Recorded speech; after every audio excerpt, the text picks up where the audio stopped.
Not okay. Now I'm able to share the screen.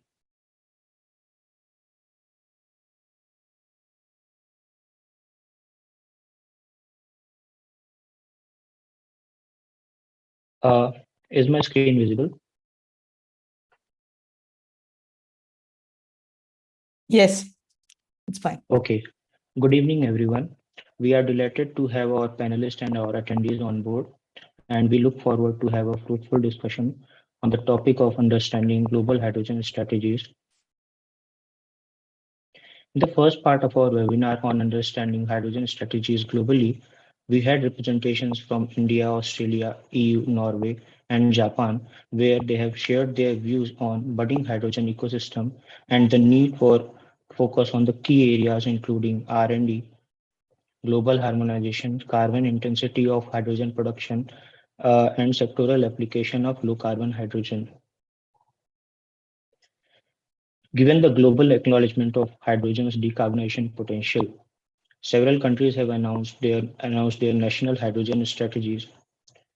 Globally, more than 17 countries have announced their national hydrogen strategies, and several other countries have announced their roadmaps or programs, and making the total count to almost 30 countries.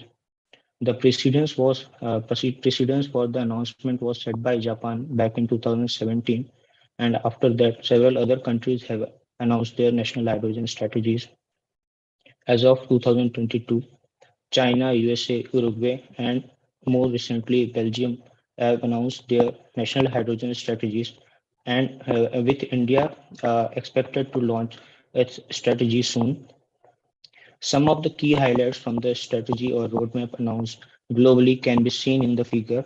These key highlights includes the electrolyzer capacity targets, import-export targets, cost reduction targets, and expected investments among the others. Countries can further be bucketed into three categories, namely net exporter, net importer, and self-reliant, based on their agenda to import, export, or utilize hydrogen for domestic application. Factor, Factors driving the import-export priorities include RE potential, domestic demand for hydrogen, economic viability to export, and technology availability. The complete value chain for the hydrogen economy can be bucketed into four major categories, including production, storage, transportation and distribution, and application. The value chain focus for some of the countries can be seen in the figure. Almost all countries are focusing on hydrogen production and supply chain. Countries with a focus on R&D and component manufacturing have been observed to be leading the global hydrogen ecosystem. Importance of R&D across the niche aspects of the value chain observed to be extremely critical to ensure competitiveness in the global hydrogen economy. Alongside R&D, value chain specific investments and developing knowledge economy across the value chain and ensuring compliance and global harmonization across the regulation codes and standards are also very important. Apart from uh, value chain, we can see the physical measures for development of green hydrogen ecosystem. Countries which have announced their national hydrogen strategies or roadmaps have bucketed their investment into four major categories, including the hydrogen development of hydrogen hubs, which can we can give the co-location benefits, R&D and innovations, hydrogen production, and value chain infrastructure development, which includes pipelines, ports, refueling stations, storage, and electricity grid. Some of the key announcements can be seen in the figure below. Bilateral partnerships. Bilateral partnerships are critical to attain the cost reduction and technology feasibility. Partnerships across the R&D, technology transfer, product trade, and joint demonstration projects have been observed. Apart from these, agreements to ensure adoption of common definition of green or low carbon hydrogen is also very critical. To conclude with, I would like to mention some of the key takeaways for the further discussion. The first one is like The color conundrum is hindering the investment across the hydrogen value chain, and there is a need for standardized definition for green and green, clean, or low carbon hydrogen. There's a lack of clarity on demand creation framework and mechanism. Legislative commitments to support strategy implementation is also required. Global harmonization of regulation codes and standards and safety norms are very critical. Lastly, I would like to say policy and regulatory support to develop a resilient supply chain for manufacturing is also very critical. Thank you, and I would like to request Mr. Anurag to please start the moderator session. Thank you.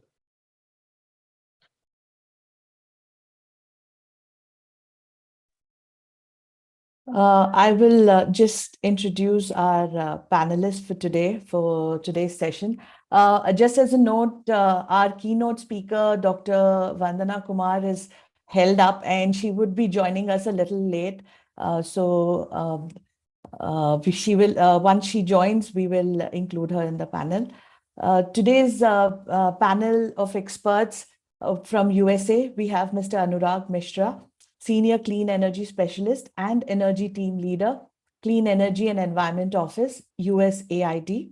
From Canada, Ms. Sarah Shah Mohammadi, Founder, International Green Alliance.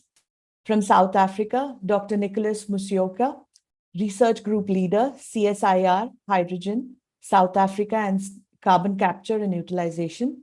From Uruguay, Ms. Maria Jose Gonzalez, Technical Advisor and Coordinator, Hydrogen Program, Ministry of Industry, Energy and Mining.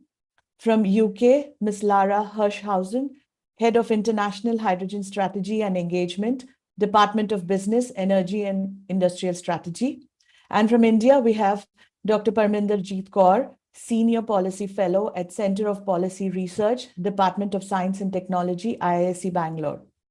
The session will be moderated by Mr. Anurag Nalapaneni, Manager, Hydrogen WRI-India.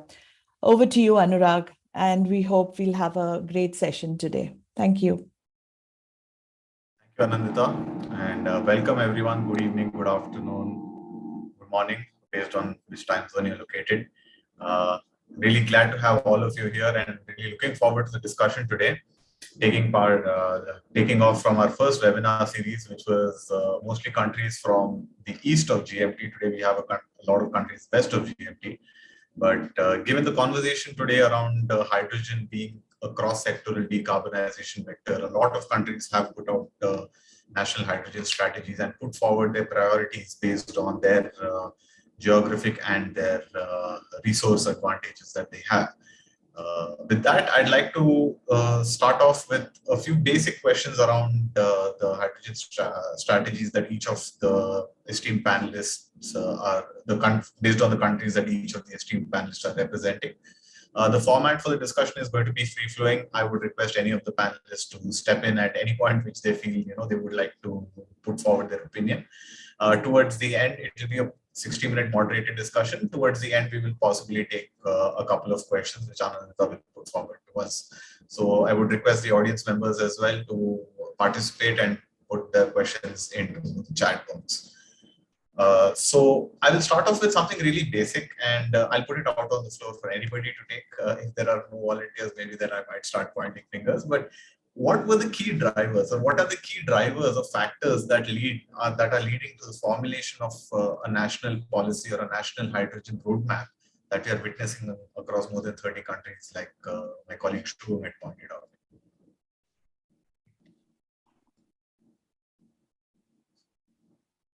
Okay, so if I can maybe pick someone, I'd like to go with Mr. Anurag Mishra, since we share the same name. So I thought maybe you could chip in over here on your perspective on why a national hydrogen strategy is considered important in today's day and time.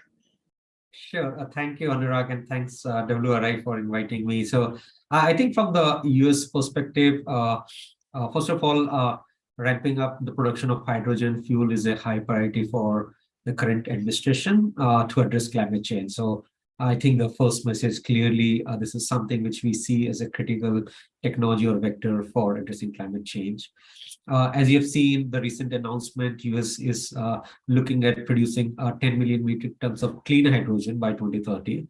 And the draft clean hydrogen strategy and roadmap, which was announced recently, really put forward how that can be done. But I think to your question, Anurag, why and what are the factors which is really driving all of this? Yeah, in the US, we have seen there's a significant progress on deploying renewable energy. But even with that, if you look at the numbers, there's still 79% of US energy consumption comes from fossil fuel. And there are certain sectors which still very much depend on fossil-based inputs, specifically the transportation sector, industries and all. And on the other side, as part of the US global climate commitments, US is looking at 100% carbon pollution-free electricity by 2035 and getting to net zero 2030.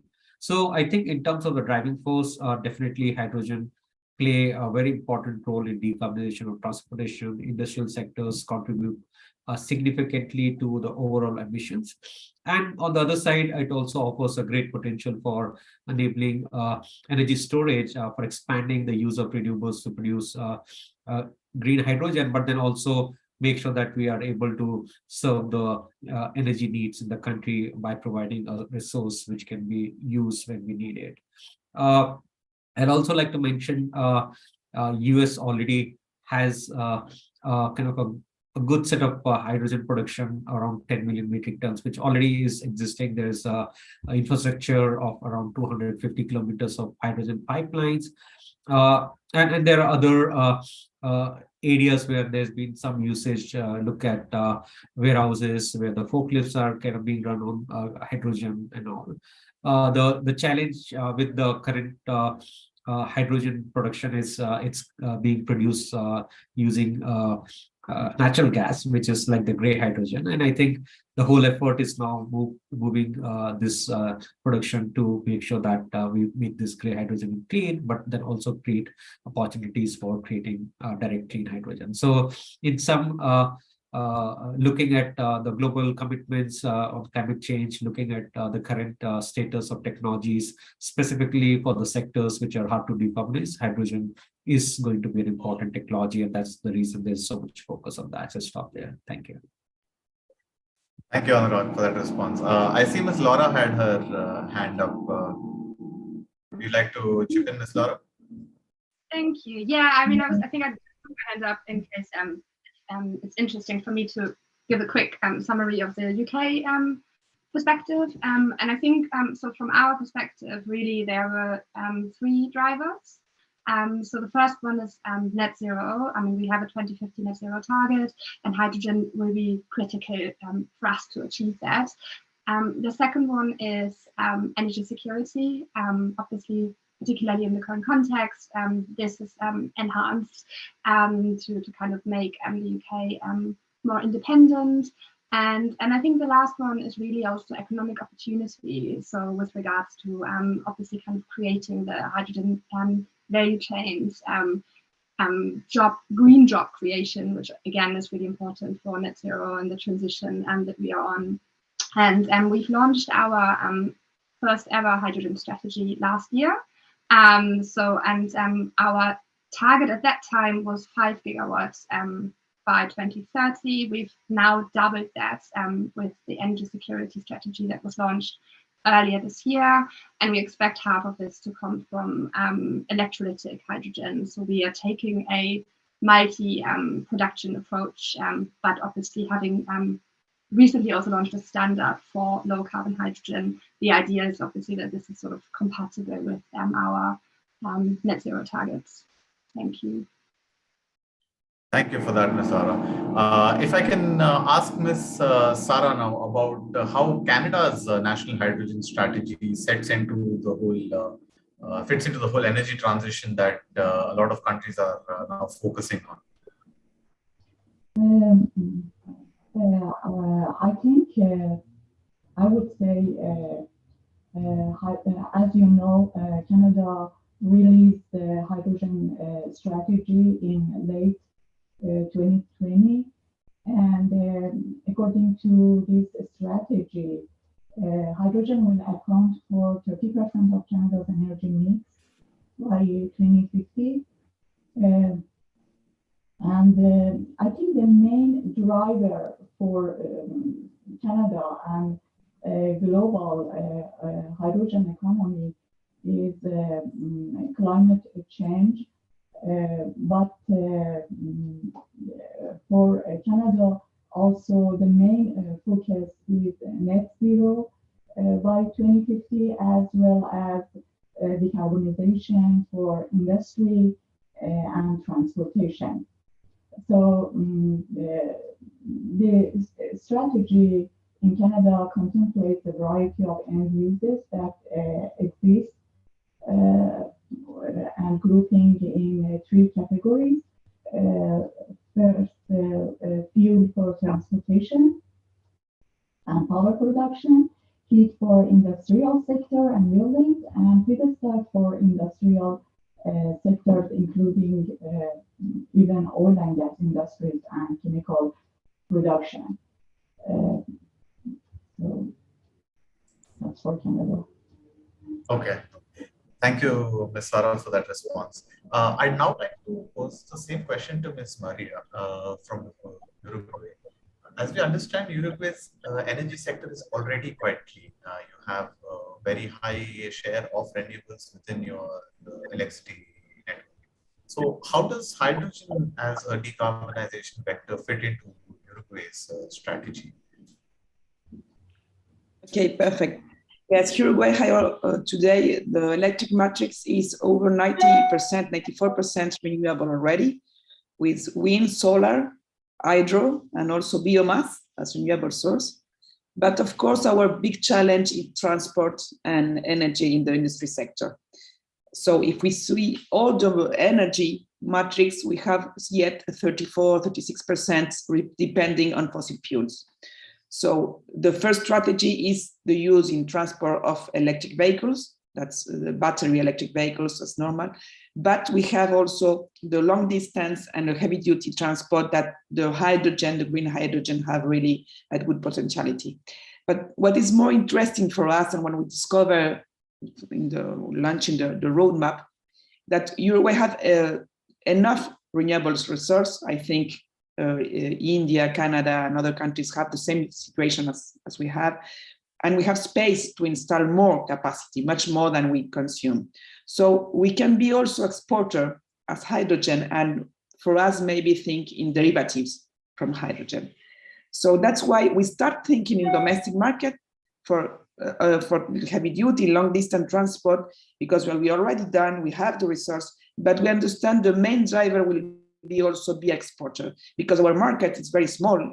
I don't know if you know, but Uruguay, you see in the map before, we are in the south of South America, we are 3 million inhabitants.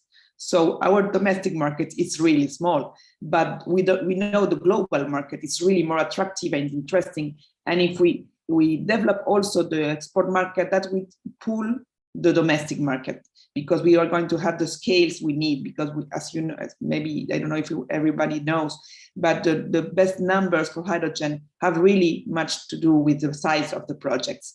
And we need to think big, but small country, but thinking big to go through the hydrogen and change all our energy matrix. Thank you, Ms. Maria. I'd like to now pose the same question to Dr. Parminder. So how does hydrogen fit into India's decarbonization goals, or is there any additional aspects that hydrogen can help India transition to net zero commitment? Yeah, actually, hydrogen being a non-carbon based fuel, it has a large potential to contribute towards clean energy. So as all countries, global countries, this is the trend common in all the countries. Every country has done some commitments to achieve net zero. So like India has contribution commitment to achieve net zero by 2070. So moving towards hydrogen as a fuel is the most important step we can take to achieve our net zero target. So I believe most important component driver is our net zero target to control climate change. Then air pollution is a big problem in India. So hydrogen being non-carbon based fuel can contribute towards clean air largely. Green jobs, employment generation in the green energy sector is an important driver. Then presently the world is undergoing a lot of geopolitical scenarios are changing because energy drives the economy of the whole world. So earlier Middle East were supplying oil to the whole world. So they were the center of the energy for the whole world. But now looking at the present scenario after Ukraine and Russia war and so many things, so many changes are going on. So it's very important for every country to be energy secure, resilient in every sense. So it will contribute towards security of energy also in a country. In case and India has huge potential. We have so many resources. We can generate hydrogen on our own. We can be hydrogen exporter for the whole world. So that is why it holds a great potential in Indian scenario. Thank you, Dr. Parminder. The final question around why a hydrogen strategy is important would be to Dr. Nicholas. So how does South Africa look at hydrogen? Is it just from a decarbonization perspective, like how the US and Canada were looking at it, or do you also have targets of exporting the hydrogen or its derivatives like Uruguay and India are also targeting? Sure. Thanks a lot very much for the invitation to participate. One of the things is that the South African Hydrogen Society Roadmap was launched February this year. And we've been having a 15 years long Hydrogen South Africa program that has invested significantly in the development of hydrogen storage technologies. Some of you might be aware that South Africa is richly endowed with platinum group metals, and I think it's over 75% of the global resource that we do have in the country. And I think this is the platinum and the respective group metals are one of the key enablers of the hydrogen technologies. In addition to that, South Africa is richly endowed with renewable energy potential, especially from the enormous solar radiation, and of course the potential for the wind energy. And it's one of the countries that has been touted to be a global supplier for the hydrogen. Of course, we know that we might have some competition, especially from Australia and Morocco. But I do believe that from the studies that have been conducted, there's potential to produce hydrogen at around $1.6 US per kilogram of hydrogen by around 2030. So there are a couple of pillars that has been supporting this hydrogen strategy or roadmap. In that we, number one, would want to make sure that we can use it as a vehicle to beneficiate the richly endowed mineral resources, and of course also contributing the decarbonization of our energy sector, and of course expand our GDP, because you can imagine if at all we beneficiate these materials, and of course they contribute into the export of the green energy, the green hydrogen technologies. I think it will add a lot of value to try assist us in solving some of the socioeconomic issues that we do have in the country. So I think we are on the right path in terms of having that shared common vision among the various stakeholders in the hydrogen space, because that was the essence and the driving force for the South African Society Roadmap. Thank you. Okay, so it's good to know that all the representatives we have here do agree that a hydrogen strategy is a need for the hour, and it is critical that countries sort of move towards developing the hydrogen economy. This question sort of takes off on the varied focus that various countries have here. While some countries are saying that green hydrogen is the way they want to go, we have also a few countries that are looking at blue hydrogen, which is SMR-based hydrogen with carbon capture and storage. They're focusing on low carbon hydrogen as well. So you have, I would say, not a polarization, but you do have sort of two camps where certain countries do intend to use their existing resources, whether it be natural gas or coal gasification, but capture the carbon that is output as a form, as a byproduct during the production of hydrogen, but so that they can classify this hydrogen as low carbon. Whereas you have countries on the other hand who are looking at leapfrogging this entire transition straight to green hydrogen. So with that, even with the panelists we have today, we have a mix of focus, or we have a mix of a strategic interest towards low carbon hydrogen or green hydrogen. So how do you think this, given that the eventual goal is net zero for most of the countries or for most of the businesses out there, how do you think this step towards blue hydrogen, is it a viable pathway for us to shift to blue hydrogen and then move on to green, or is it better we just leapfrog the whole transition and go straight to green? I'm looking to any panelist over here to sort of take this question up, or otherwise I can go on it specifically. And,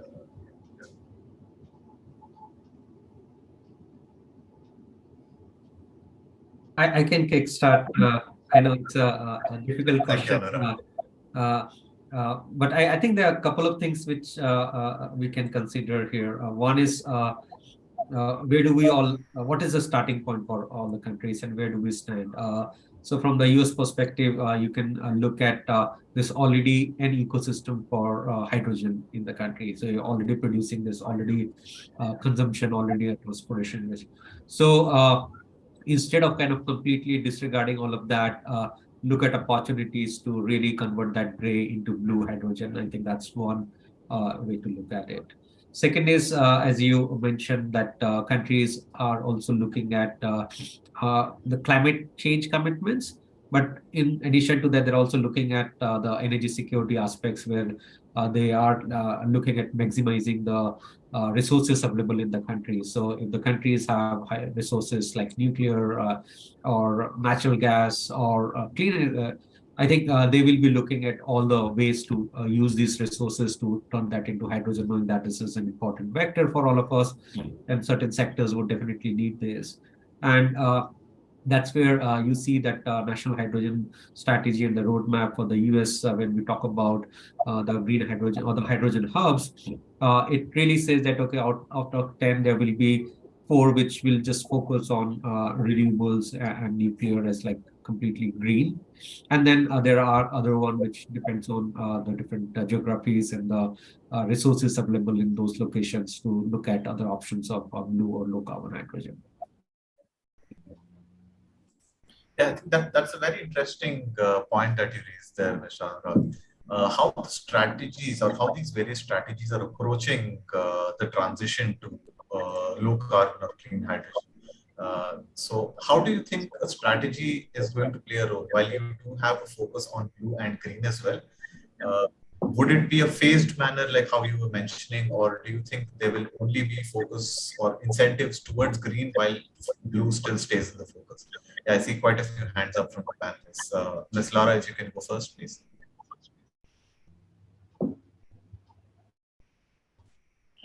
Thank you. I mean, so from the, I've already alluded to in my previous remarks that from the UK perspective, we're supporting multiple production routes. And that's really because we are starting from a sort of next to zero capacity on hydrogen at the moment. So we see it being beneficial to maintain the flexibility whilst the technologies develop, while the costs develop, so we have the flexibility and can adapt it to the economic circumstances. We have a roadmap in our hydrogen strategy that sort of looks at the next decade and beyond. And in that, you would see that we are expecting there to be blue hydrogen projects and then green hydrogen projects, sort of from scaling from smaller projects to larger ones. And just linking this to our net zero targets. So we've actually based our policy on expert advice, on external independent expert advice. So our Committee on Climate Change, which is the UK's national body that is sort of being set up to scrutinize the government and how we're meeting our legally binding targets, has made a recommendation that for a net zero future, we will require both blue and green hydrogen. I also already mentioned that we've set a standard. So any hydrogen in the UK will need to be low carbon as such. So, I mean, we've got a standard that we're looking and we're monitoring it with the plant management over time. And I think generally also to say, I mean, from a emissions perspective, So the CCUS and plants that we envisage will be used in the UK, I understand will be the kind of highest efficiency standard. So I think kind of as a next step from the more commonly used CCS plants right now. So I think we have a 95% expectation when it comes to emission saving in any of the CCUS plants for hydrogen as well. And I think then obviously if we're looking at the kind of incentives we are given, again, I think we've had some electrolytic application rounds. We are looking to kind of get the electrolytic projects up and running. So I think there are incentives in combination with the standard that I would expect setting the trajectory towards a low carbon hydrogen future in the UK, whilst keeping the flexibility to not sort of pick one production over others. Thank you for that, Ms. Laura. Dr. Nicholas. One of the key discussion points in South Africa is something called just transition. The reality of the matter is that we're not really going to leapfrog the green hydrogen straight immediately. It will be some sort of a phased out matter. And of course, in South African space, it's a matter of securing or making sure that we don't really lose the jobs that were already created in the intensively fossil-based economy as we transition towards the low carbon economy. So just transition is a very key consideration towards that. And I think even when I look at other strategies globally, I think this is something that is phased out, and most of the people or countries are actually making out transitions and getting to complete green hydrogen towards maybe 2030, 2050s, depending on the availabilities of resources within the country. And of course, also the strategic positioning in terms of the geography and whether it's going to be an exporter or a net importer of the hydrogen. So I think that is something that I just wanted to put on the concerning the just transition considerations. Thank you. Thank you, Dr. Nicholas. Dr. Parminder. Yeah, thank you, Mr. Anurag. I totally agree with Dr. Nicholas. So it is very this is very important that demand and supply should be correlated. We can't directly go to like a totally green hydrogen when we have to look for more applications of hydrogen. So market says that we don't have sufficient amount of hydrogen available. So this is a vicious cycle between the demand and supply. In case we have more hydrogen, then we can explore more applications. And when more applications are there, so more hydrogen is required. So we can't go directly there in a single step. It's a step-by-step phased manner process. In DST, one of the latest meeting of Dr. Saraswat has also mentioned that way towards green hydrogen is through blue hydrogen only. So blue hydrogen, green hydrogen, whatever is available, we have to explore those options to generate more applications for hydrogen. Thank you. Thank you, Dr. Parminder. I think that's a very valid point as to you learn to walk before you run, so you get to blue before you go green. Ms. Sarah? As you may know, a number of large-scale blue hydrogen production facilities have been announced and are in development in Canada. But I would say, although it is essential, we shouldn't be technology blinded and resource production methods blinded for any source of hydrogen production. But I think, in my perspective, Canada should be taking advantage of its enormous renewables and also clean energy transition in Canada. I think lie in green hydrogen, not in blue hydrogen, because we need to look at the end goal. Green hydrogen will be increasingly the cheapest form of production in most regions. Although for some regions, for example, some maybe developing countries or less developed countries, they can't afford to strand their traditional source of energy in short time, and they need to use these resources due to lack of maybe financial or technology shortages. But for Canada, I see green hydrogen is and Okay, so thank you, all the panelists, for at least giving us the end core insight that it is green.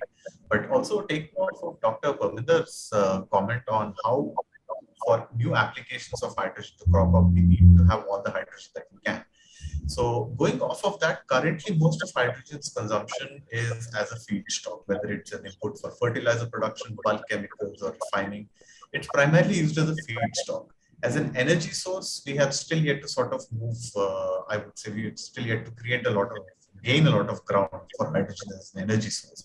So from that perspective, given that there's a renewed focus on hydrogen, which sectors do you think are going to be the most applicable for something like green hydrogen or even blue hydrogen? Other than the existing, maybe the existing sectors are the ones which are the low-hanging fruits that we get to first. But what is going to be the driver for hydrogen to sort of enter the mainstream economy? Is it going to be as a feedstock, or is it going to be as an energy source?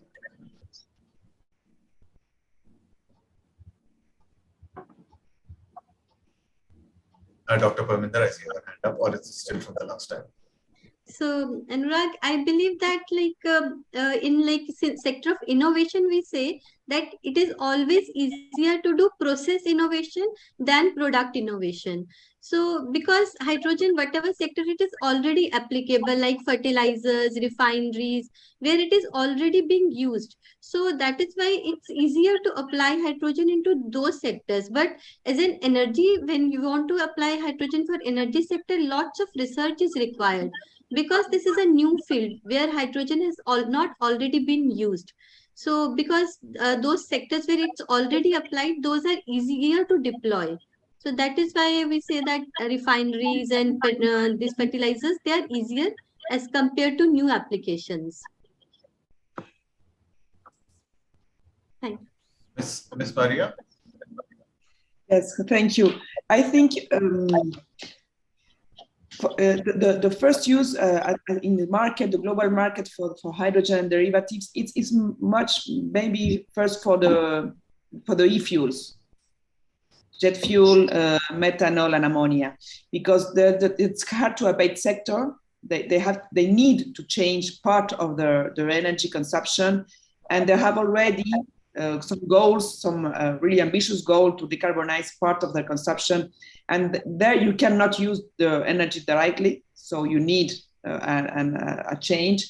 And I agree with our colleague that in energy, I think first we need to change all our electric matrix, what Uruguay already has done, but it's not easy to stabilize. It's expensive yet to use hydrogen or battery to do that. We need more development, more mature technologies. But I think for the derivatives of the hydrogen, the power to X alternatives are maybe more attractive if we have more carbon taxes, or also we need a demand to create this market. It's not still, but we understand the big companies have already that on their goals to the long short term. Thank you, Ms. Maria. Mr. Anurag?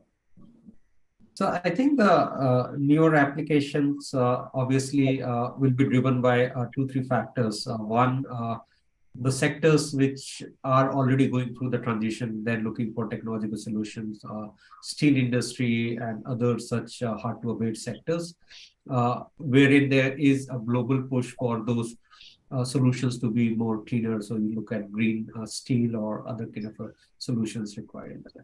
The second area where we see is obviously the transportation sector, and within that, the opportunities to look at long distance trucking, heavy duty trucks, even the rail transport and all, wherein there are still evolving technologies, they are still evolving business models. So just take the example of railways. So they may have two approaches to look at green hydrogen. One is wherein they can still go forward with the electrification as they are doing now, and then use more and more renewable in it, and then combine hydrogen to kind of get the 24/7 power to them, and electrify using the green hydrogen and renewables. The other opportunity is for them to have a direct application of green hydrogen in running trains, and there are a couple of global kind of experiments going on there. So these are the areas wherein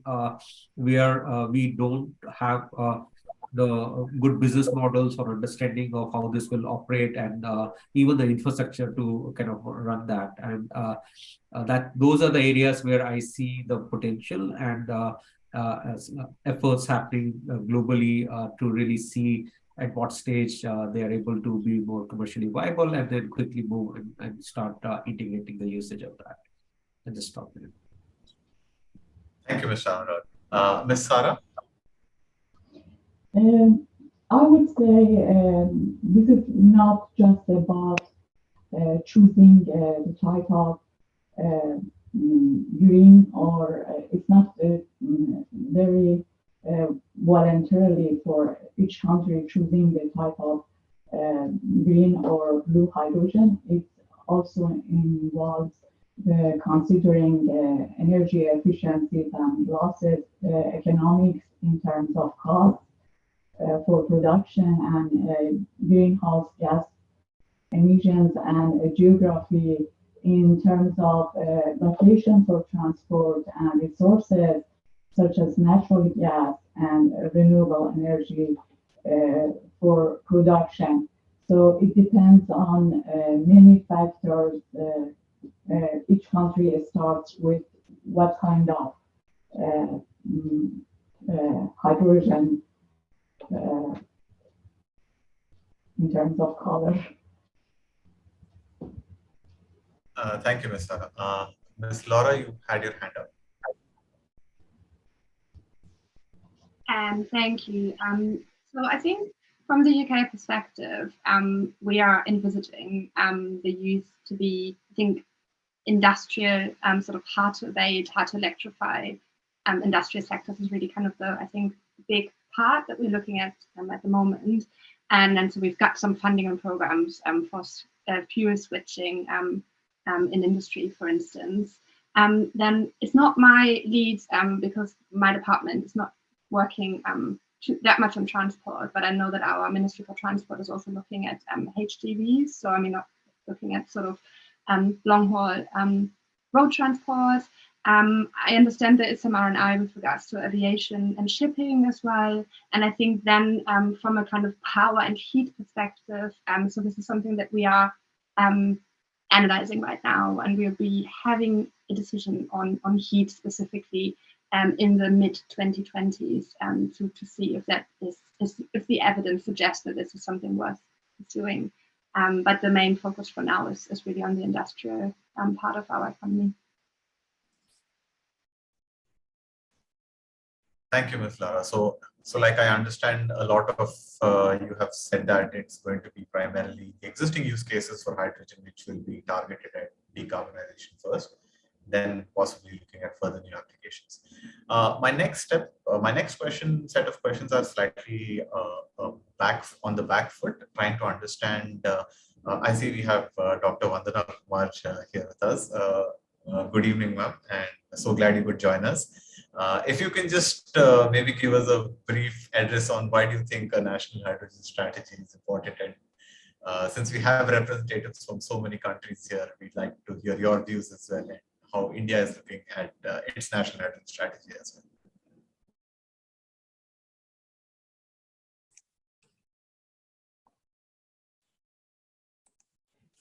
Yeah, I didn't mean to interrupt the conversation.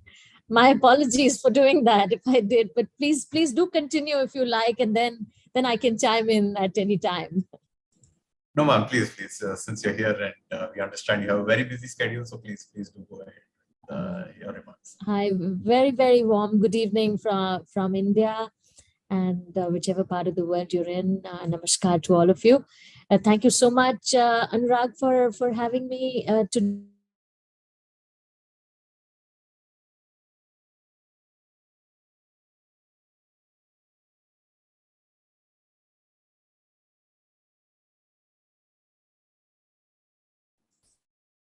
We can't hear you, ma'am, in case. Framework around it, but we are very excited to be part of it. And it's so wonderful to see the consensus which is emerging around the potential of hydrogen, green hydrogen, although there are various shades of them, and each one of us seems to be pursuing a slightly different pathway for that. But it's a very exciting time for Ministry of New and Renewable Energy, which is engaged in scaling up of the renewable energy in the country. We think it's a new form of energy which has such immense potential to decarbonize our hard-to-abate sector. So it's a great opportunity, because so far we've been able to, we've succeeded rather well in greening of our grid. About 40%, 41% of our installed electricity capacity is from the renewable sources. 25% of our generation comes from the renewable sources. And by 2030, we have even more ambitious targets of enhancing that generation to approximately 50%, as well as taking up our installed capacity to 500 gigawatts of non-fossil capacity. And as part of that journey, we have been able to enthuse the industry as well through a variety of measures, particularly taken up over the last decade or so, that the industry is very robust, is looking forward to contributing to the hydrogen-related developments as well. So for India, it's a very significant phase, and we are in the cusp of that transition, where hydrogen can play a very important part in now moving on to our industrial sectors, particularly. 25 strategies around the world have already been announced. Strategies or roadmaps have already been announced, and several others are in the works. So India is one of them. We have already developed our national green hydrogen mission, and it's on the anvil of approvals at this point of time, on at the final stages. And through the mission, the efforts are to create a comprehensive ecosystem for green hydrogen.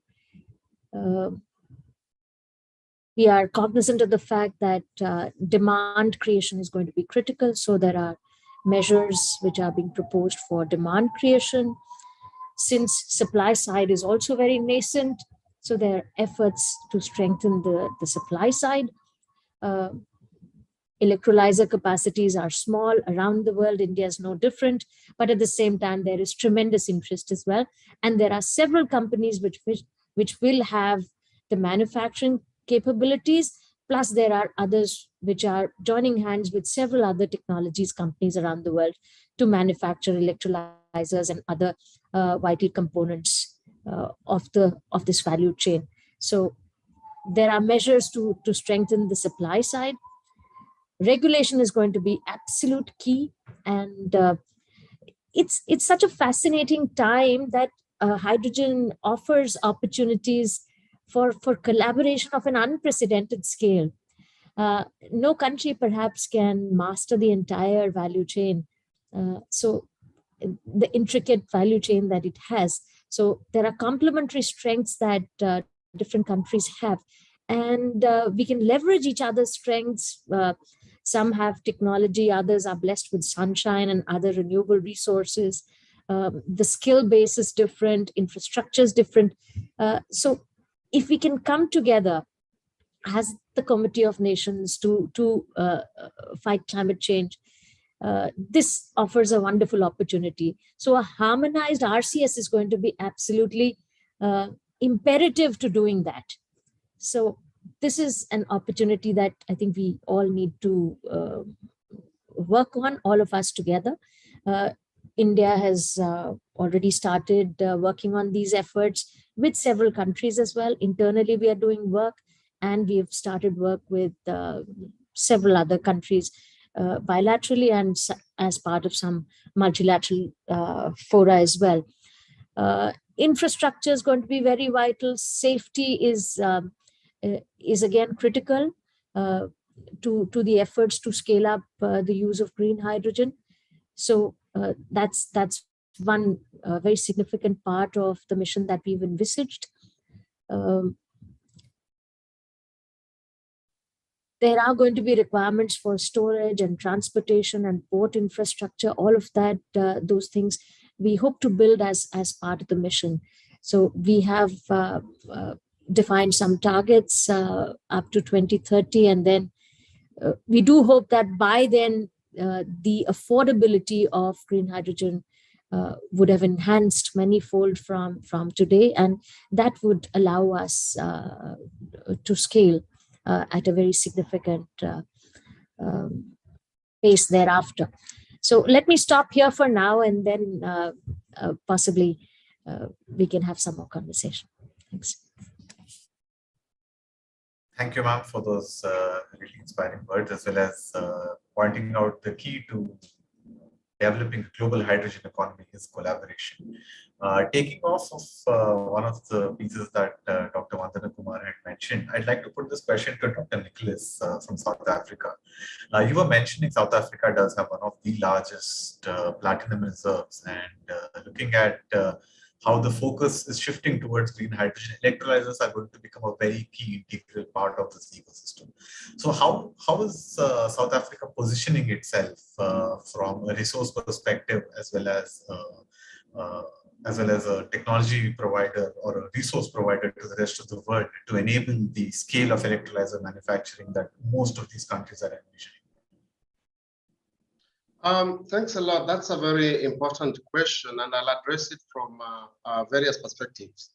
Number one, when you look at how are we really trying to use this as an opportunity to really create an opportunity for our economic growth, I look at in terms of knowing, like I said earlier, that PGMs is one of the resources that are going to play a significant role globally for the hydrogen economy. South Africa has already come up with the hydrogen valleys, and the hydrogen valley, they call it in South Africa anyway, the platinum valley. In this particular case, it's looking at having various hubs and things like that will actually, one of it will be playing a key role in terms of stimulating the utilization of hydrogen, or maybe beneficiation of the platinum group metals to support the hydrogen economy itself in the country as we prepare ourselves for the export market. You look at the other major projects that have been announced through the hydrogen roadmap. For example, the three pillar projects. One is the Bugabai port, whereby one of the biggest electrolyzer will be based on. I think that will actually tell you that the amount of platinum locally will start growing up as we see. And of course, also the establishment of manufacturing center of excellence, whereby it will create an opportunity to actually work with international partners just to make sure that we can actually have the skill set to start contributing towards the manufacturing of vehicles that, of course, we know very well platinum will play a significant role. Of course, we know that from a local market itself, it's not really going to be a huge market. It's just going to be a marginal demand for the platinum. And of course, that is guaranteed from the amount of resources that you do have in that particular space. Now, the other aspect was in terms of utilization of the technological capability that we've amassed in the country. Maybe some of you are aware that South Africa is one of the leaders in the Fischer-Tropsch technology, especially with our global giant, the Sasol, whereby some of these hydrogen-based technologies can be embedded in the existing infrastructure. For example, at Sasol Bay, it's easy to retrofit the input of the green hydrogen to actually substitute the gray hydrogen, and of course even the blue hydrogen as we transition towards the clean hydrogen completely, towards the production of synthetic fuels, production of ammonia for local use and also for export purposes. So we have that capability that we can utilize. And of course also the 15 years of investment in R&D space of the Hydrogen South Africa program. I think that will also stimulate the amount of capability that we build in the country as we speak. But that is not enough. I mean, every country can never have, as we speak right now, enough technical capability and skill set to really either support the local market or even support the export market. So I think that is one way of looking at it from technology dominance or technology know-how, skill sets, and of course also from the resource perspective that you do have in the country. Thank you. Thank you, Dr. Nicholas. So if I can maybe ask Vandana ma'am this final last question. Dr. Nicholas was pointing to about how South Africa's resource availability is going to play a key role, but their domestic demand for hydrogen is going to be limited. India, on the other hand, is a massive country. We expect a huge amount of domestic demand for hydrogen as well. And of course, we also have the capabilities of low-cost renewable energy and a massive electricity grid. But in terms of resource availability, something like platinum, which is required for scaling electrolyzer manufacturing, developing countries like India and even maybe Uruguay have a lack of natural resources. So how do you think a national hydrogen strategy can target the lack of these natural resources, and how can a strategy help enable a domestic ecosystem to evolve so that there is capabilities to produce the hydrogen locally? Yeah, you make a very interesting point, Anurag. Right at the outset, I mentioned that it's a very intricate value chain, and each one of us is going to have complementary strengths. So there's no running away from this fact that we are going to be dependent upon some resources on one country or the other. So definitely, I think there will be certain dependencies, and we only need to come together to ensure that we can build resilient supply chains. Also ensure that there is some seamless trade also around these. So that's something that needs to be done definitely to begin with. But R&D and innovation are going to be the other key drivers to find alternative solutions. For instance, reliance on rare earths will have to be reduced. So we have to find alternative solutions, and that work again needs to be done in different countries, different regions to find those solutions. Thank you, ma'am. If I can pose the same question to Ms. Maria from Uruguay, given that again, you are looking primarily at an export market, maybe you don't even have the quantum of domestic demand that a massive country like either India, China, or US would generate. How do you see Uruguay approaching this resource crunch, especially in the short term for electrolyzers or fuel cells? Yes, I think at the beginning of the roadmap, we will be technology takers. The technology will come from other countries, but we need to set the condition to bring the investment to our country. So what we are trying to set is some investment promotion law. We have already an investment promotion law of some condition that bring better condition for the investment, because it's correct. The local market, I think it's not going to be easy to target it, to push, because today it's more expensive for transport than the alternative. So that will be really, but we have already interest of big companies to decarbonize part of the transport. So we think with good condition at national level, we are supporting some research and development on hydrogen, but of course, we don't have enough resources as have other countries. For example, Germany have a big package of investment in research in the three main challenge hydrogen have. That's big electrolyzers, how to transport and storage of hydrogen, but also the offshore production of hydrogen. That's I think the three main challenges that we need more research and more development. And I don't think Uruguay can be, because of our size, our budget, our GDP as an investor, but yes, we can be a pilot project, pilot country. We always say that.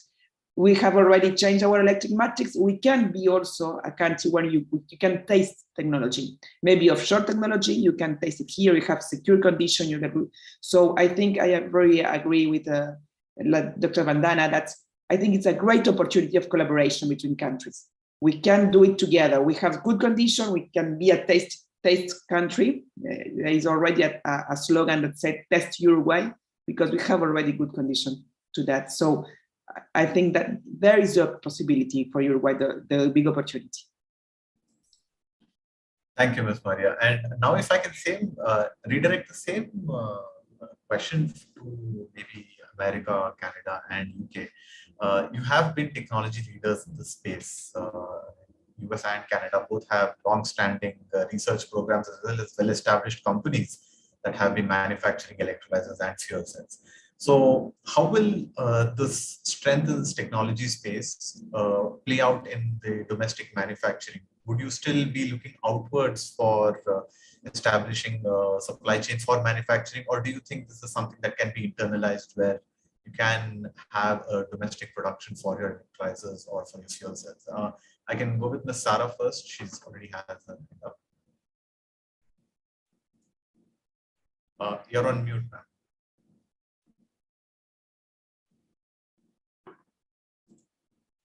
Ms. Sarah, you're on mute.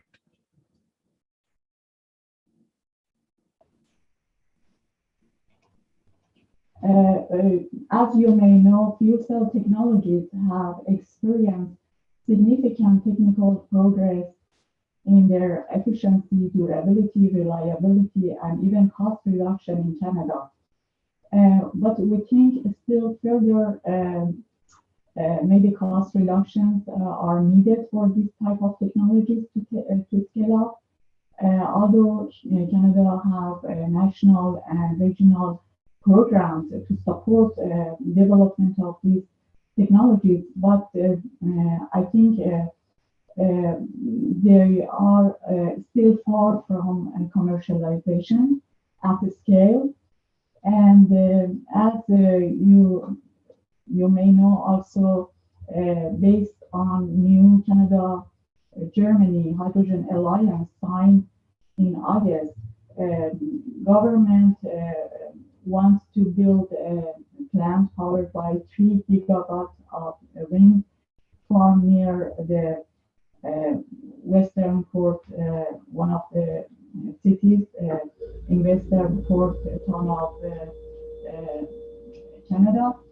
So this, I think, may prompt for establishment of a domestic supply chain, but it will require alignment between the federal government, private industry, and also research institutions working hand in hand to develop these kind of technologies of the future and mass produce them in order to establish a resilient supply chain. Thank you, Ms. Sarah. Mr. Anurag, Ms. Lara, anything that you would like to add here?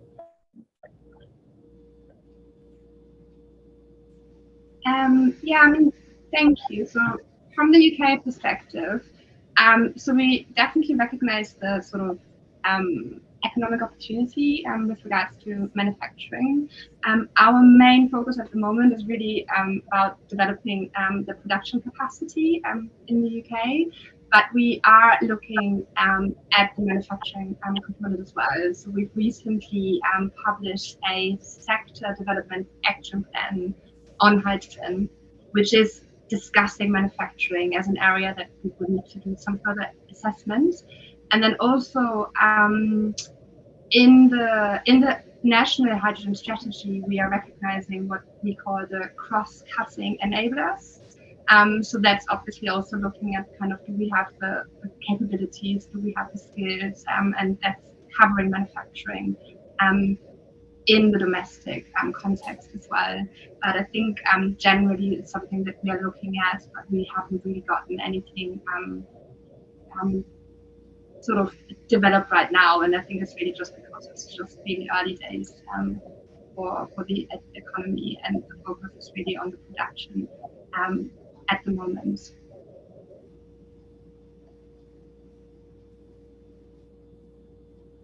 So if I can jump in quickly from the US. Sure.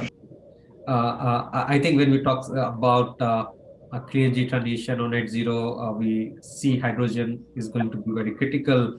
I think for us to achieve all of that, to bring hydrogen technologies to the level we all want to, collaboration and partnership would be key. So I'll start with that, knowing the countries, all the countries bring in different resources, complementary things, as Dr. Vandana Kumar mentioned. And it's not just about the resources to look at like the raw materials which we have to look at. I think there will be a need in terms of technology development, technology demonstration, also look at even generation of hydrogen itself and green hydrogen itself, and then kind of trading that depending on where we stand globally. And I think from the US perspective, also from the global perspective, we have to see we are working in the most efficient way, which means we have to draw on the complementary resources each country is bringing.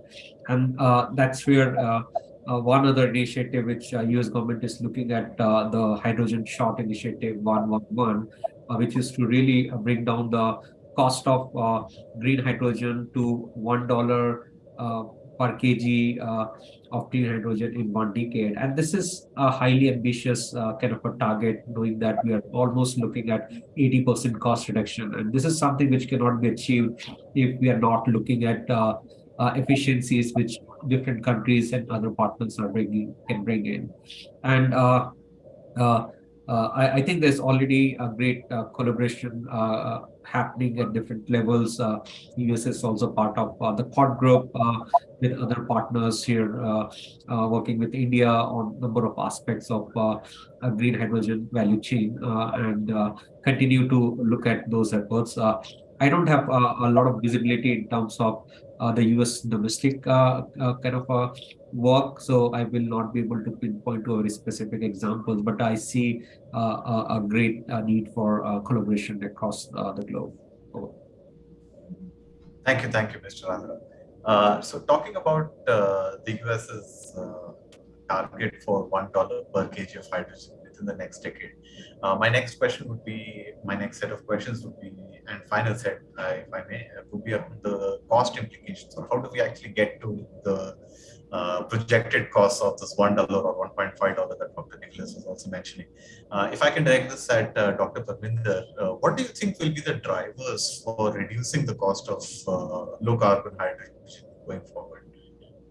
That's true, Mr. Anurag. You know, it's one of the biggest drivers. There are biggest drivers which affect the cost of hydrogen.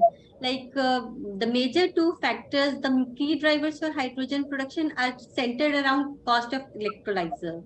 So the capex cost related to electrolyzer, which is capital cost, that needs to be optimized. So as Dr. Vandana ma'am has also mentioned that it's like we have to be dependent on some countries to transport the like European countries. They have large good technology for production of electrolyzers. Then we need rare earth metals for the production of electrolyzers. Then in addition to the like installation of electrolyzer, this is the round the clock supply of renewable energy to run those electrolyzers. They will also affect the cost of electrolyzers. Then the tariffs related to those renewable energy sources, efficiency of electrolyzers. And while we apply to these hydrogen, the cost of fuel cell, that will also affect that will also be a driver for the hydrogen based economy. So we need to work on the optimization of all these parameters. Thank you, Dr. Parminder. If I can put the same question out to panelists as well, what do you think will be the major cost? What will be the major factors which can drive down the cost of green hydrogen? While electrolyzers and renewable energy were two factors that Dr. Parminder mentioned, maybe some conversation around how we can enable access of low-cost electrolyzers, or how we can further reduce the cost of renewable energy. Ms. Lara, you had your hand up. Yeah, thank you. So I'm just going maybe a level up. So I'm focusing on global cooperation, and I think the great potential globally to really sort of unlock hydrogen and to scale the technologies. And I think this is obviously then resulting ideally in cost reduction. So I think if we work with countries, if we work through multilateral fora to kind of, align standards, create the right certification, and ultimately, I think, kind of signal to investors, to the market, that there is a trajectory that is worth investing in. I think from a strategic high-level perspective, this could be really, really sort of one of the key actions to kind of drive that forward and kickstart, I think, the kind of processes that are needed to then drive down costs and make it more accessible across the globe. Ms. Sarah?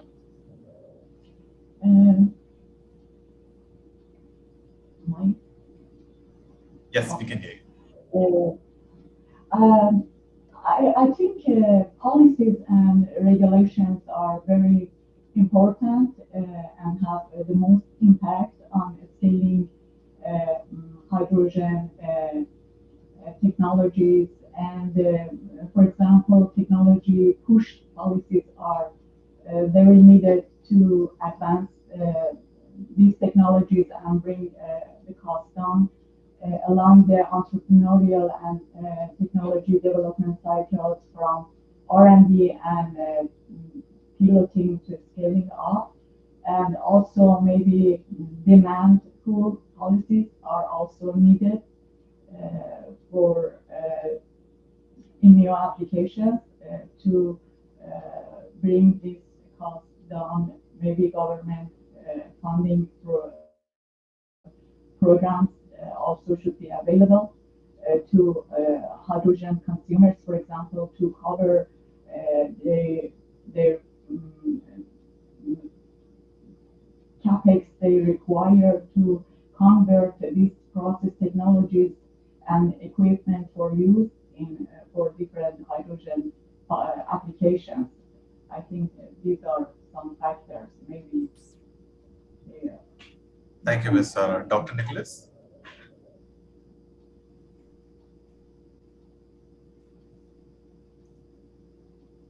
Yeah, in addition to what other colleagues have talked about, the international partnership with regards to research and development and innovations, I think economies of scale will play a very significant role when it comes to lowering down the cost of electrolyzers and even the entire hydrogen value chain. So I think as more people get into the space, as more investment is being pumped into the hydrogen economies in the various respective countries, it will really play a key role in driving the prices further down compared to where they are at the moment.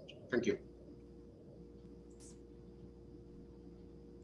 Thank you, Dr. Nicholas. So we do have some questions in that the audience has asked, and I think this is a really good question. So the Mr. Ajinkya Kamath would like to ask each of the panelists what is the most important change action, just one, that is needed to make clean or green hydrogen a dominant solution in any of the current or potential hydrogen applications. So a wish list, if you could, just one. It could be anything. It could be a policy maneuver. It could be large-scale investments. It could be technology innovation. If you had to pick one, what would you pick? I think we can maybe start with Mr. Anurag, going alphabetically. Great. I think the one thing which I'll pick up is something which I just mentioned before, the cost reduction, and that will be enabled through a number of other factors. So it again becomes like opening up to a number of things. But obviously, the cost reduction, which is not just coming from the production, I think the cost reduction across the value chain of production of green hydrogen to transportation to the end use, I think that is what would be a game changer for green hydrogen in the current decade. Thank you, Mr. Anurag. I see Ms. Sarah already has her hand up.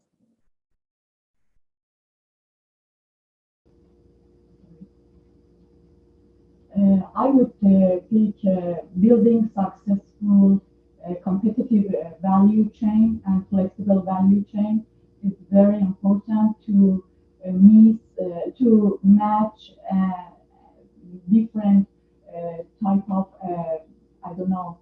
stage of hydrogen, for example, from the production, transportation, and end use, and mix and match this type of projects together to help to just take off the project from the ground.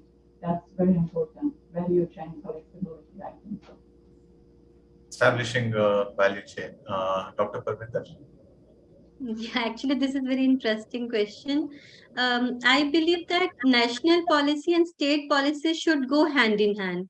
Like in case of EV policies, all states have come forward and they have included EV policy in their state policies. So similarly, for hydrogen policy, also states should come forward and they should include, like in solar energy, also all states have have their own state-specific solar policies. So all states have their own needs and priorities.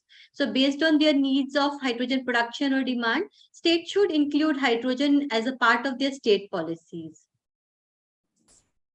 Okay, national and subnational policies. Ms. Maria? Yes, I think similar to Dr. Perminder. I think the big challenge is to join the demand and the offer of the products. Today, we don't have a real global market, but it will be a commodity. It will be, I think, in the future, a product that will have a private sector investment. So the role is to have really incentive at the beginning with public policy that show the way and help to the first movers to make the investment. The scale aspect is very important. So if you help them to have that condition, I think it's very important. Incentivizing first movers. Dr. Nicholas? Yeah, in addition to what has been said, I think coming up with harmonized global codes, safety codes and standards is a very important underpinning point, because without that, technically we'll just be putting the cart before the horse. And I think when that is handled well, I think we'll have enough global trades, good agreements in terms of what does it really mean to have a safe electrolyzer, fuel cell, things like that. But also, I would like also to add something which resonates or speaks about the power to X, which was mentioned a bit earlier. And I think from this particular dimension, it can easily be used as a way of retrofitting existing infrastructures, especially when it comes to exporting or transporting this hydrogen over huge distances, maybe over the land or over the sea. I think that's a very important consideration that will try to propel this hydrogen economy in whichever country that we are in. Thank you. Thank you, Dr. Nicholas. Ms. Lara, if you could pick one policy maneuver or innovation or investment which you feel would really kickstart the hydrogen economy. Thank you. I think I agree with a lot of things that have already been said with regards to sort of cost reduction. So I think I'm not going to pick one if that's okay. What I would say is I think what we need to do is see this transition as a whole systems issue. So I think that this is a kind of mindset that this is not just about production or demand, but it sort of has so many different components. And I think from a kind of government perspective, to be able to understand that and create the enabling frameworks at national level that we can then discuss internationally, I think this is probably the one big thing I find that is really important to really sort of set the direction. Thanks. Thank you, Ms. Lara. We also have the director of the hydrogen program, Mr. Pawan Mulekutla, with us. So glad he could join us. Since he's also been a part of this conversation, I'd like to ask all of you, including Mr. Pawan, if you can just summarize your final thoughts on how the national hydrogen strategies that are being announced globally, how are they going to sort of transition not just decarbonization, but also enable energy security for a few countries, provide economic opportunities, enable more efficient utilization of resources. How will this whole ecosystem sort of play forward, and how these national hydrogen strategies are a step in that direction? If I can just get maybe a quick comment from each of the panelists over here, starting off with Mr. Pawan, please.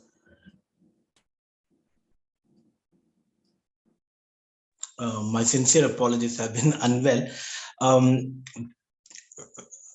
I was just listening, Anurag, and I think very clearly from different countries and strategies, what is collaboration is very clearly one of the key strategies to ensure that it's not that one country is going to do, and that's what I think Ms. Vandana also was talking about, and many of the other, I heard Lara speak, Anurag speak. So that was resonating. Partnerships, collaborations. I think there's going to be a lot of exchange.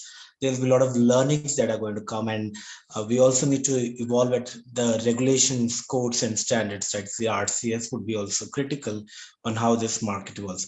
I think one thought that I would really leave with is that whatever we do, we need to do very carefully so that it doesn't really set the transition off by few years, given hydrogen's challenges around transportation and safety. I think it will be extremely, extremely important that we do a foolproof pilots and demonstrations, which are already happening in some parts. And given our experience with gray hydrogen, I think green would also be a similar experience. So I would really say, let's go and do it in sectors that we are already very comfortable with and where we can really demonstrate it easily, and then expand to other sectors where there are other complexities that really need to be addressed. So I would really say collaborations, partnerships, and pilots would be the key. Thank you. Collaborations, partnerships, and pilots. That's Mr. Pawan's take on the hydrogen system. Dr. Nicholas, if I can put you on the spotlight for your final comments, please.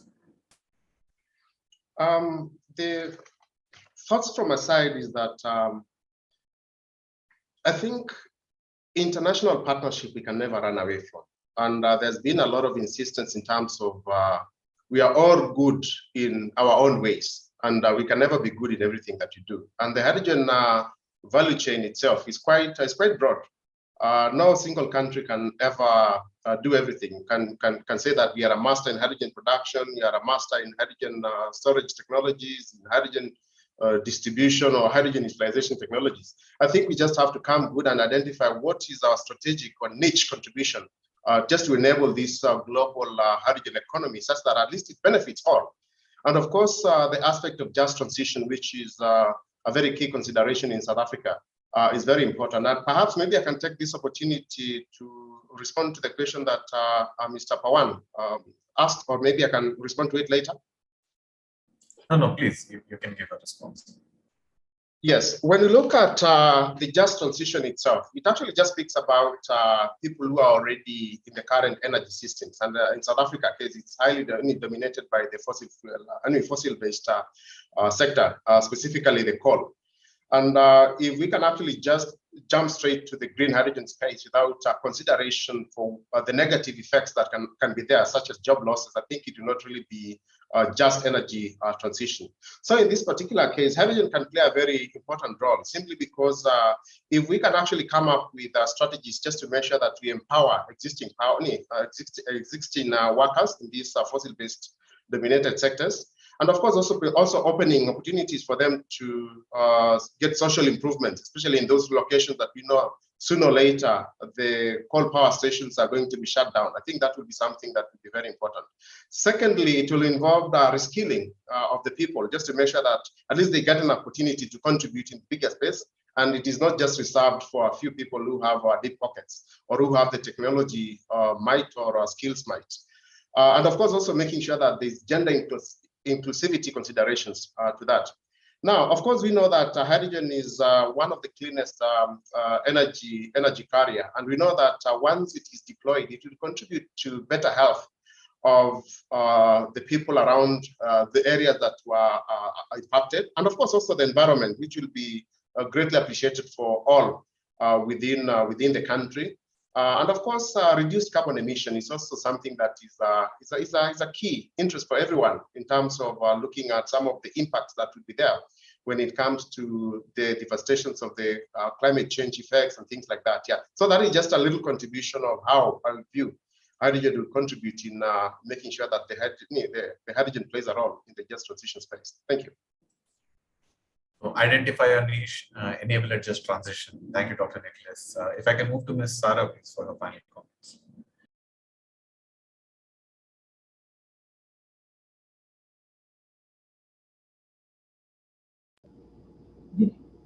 Excuse me? Yes, your final thoughts, ma'am, around how a national hydrogen strategy is going to play a role in decarbonizing. Of course, national strategies with timelines and targets are the first step to creating a stable planning horizon and certainty for all stakeholders. And the other point I wanted to mention, there is no lack of partnerships, global partnerships. There are dozens of bilateral partnerships around the world, and also multilateral firms already created. But I think this should be, there's a missing point in this collaboration, lateral collaboration, and we need a genuine, actually global partnership, because most of these partnership, existing partnership, focus on developed countries, rich countries. They have more, I don't know, financial and technological improvements, and also sponsoring this kind of bilateral partnership. So we need to internalize this kind of collaboration, and to share this technology development with developing countries and other less developed countries, to really step up from just hydrogen projects to hydrogen economy globally. Equitable collaboration. I really like that, Ms. Sarah. Thank you so much. Dr. Parminder? Yes, Mr. Anurag. So it's rightly said that we all have to be, the whole world is like Vasudev Kutum. So we have to, our country follows that. So we have to look into international collaborations. So whichever country is advanced in which, so we have to look into the transfer of technology. And in addition to these international collaborations, the basis of collaboration, every country should be able to define their own standards. And underlying information on those standards should be transparent, clear, and it should be common. So for development of the standards in India's national hydrogen policy, like Bureau of Indian Standard, BIS, and like Petroleum Explosive Safety Operational Organizations, they should be pitched into to develop codes and international standards. So that will help to boost the international trade zone and collaborations and more bilateral and multilateral trades within the globe. Thank you. Bilateral and multilateral collaboration. Thank you, Dr. Parminder. If I can ask Mr. Anurag, your final comments, please.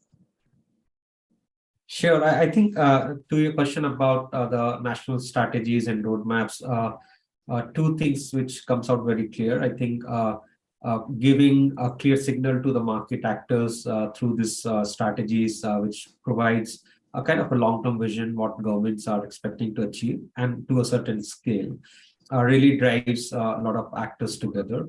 But not just giving that a long-term vision, having specific initiatives within that which are required to move that market, whether you need to have more demonstration, you need to look at the supply chain, you need to look at local manufacturing, the standards piece and all are to be kind of equally addressed at the same level. And then the third piece is to not make these roadmaps or strategies so stringent, knowing that we are working in an environment, things are changing so fast, wherein you need to really update and integrate things as you move forward, and having a system to make those changes quickly will be critical in terms of having good, effective roadmaps and strategies. So specific initiatives with a long-term vision. Thank you, Mr. Anurag. Ms. Maria, if I can ask you for your final comments. Yes, I would like to finish with a thought about, I think it's a big opportunity, a global opportunity for all the countries. It's a new energy geopolitical situation that today the developing country, as Uruguay, India, South Africa, and others, have the opportunity to be an energy player, a big energy player in a global market. And for the already developed countries as UK, USA, I don't know, Canada, they can diversify much more the energy resource. Today, we are seeing the problem to depend on only one country. And today it's really a new condition. So I think we have all we need to move quickly, gradually, looking what happened in the global market. We don't need to in the developing country more, but I think it's an opportunity you have to take be part of them. A global opportunity for transition. Thank you, Ms. Maria. And finally, Ms. Lara, if I can ask for your last few comments. Thanks very much. So I think from the two sort of perspectives, looking at the national level, I very much agree with what was said before about it's important to send clear signals and give sort of assurance to industry. And I think in that it's also important to actually work with industry to make sure that this is really sort of factoring in the views of the relevant stakeholders. So and having the flexibility, having regular reviews, and actually having a transparent process with regards to updating regular on milestones with in the context of the strategy, I think is really key. And this is sort of what we are trying to do. And then in the international sort of cooperation space, I think what I would say is, again, that it's about signaling, it's about coming together, it's about coordinating and sending that clear signal that this is happening. And again, I think when we're talking about coordinating policies, coordinating standards, I think that is really going to be key to create the economies of scale. And I think then there's something about streamlining multilateral engagement as well. So I think we have a couple of forums that exist. And I think I'm a big fan of really kind of working with those that are already out there rather than creating something new left, right, and center. So I think that's something that my kind of advice generally is that we are really using what we have already and kind of come together with as many countries as possible from different regions and geopolitical contexts, obviously, and making sure that we kind of have the conversation, work together, align the policies, and also sort of have the technology transfer where required as well. Thank you. So coordination, streamlining, and economies of scale. Thank you so much, all the esteemed panelists, for providing your views. It's been an honor to be your moderator today. And I'd like to thank our audience for hanging out for the extra 5 minutes that we have run over. I hope this conversation was insightful to all of you as it was to us at WRI. And once again, like to thank you for all your time and the insights that you have given us through this webinar. Thank you so much again. Thank you. Thank you. Thank you for joining. Thanks, everyone. Thank you. Bye-bye. Thank you very much. Thanks, everyone. Bye. Bye-bye. Thank you everyone for joining. The recording has stopped.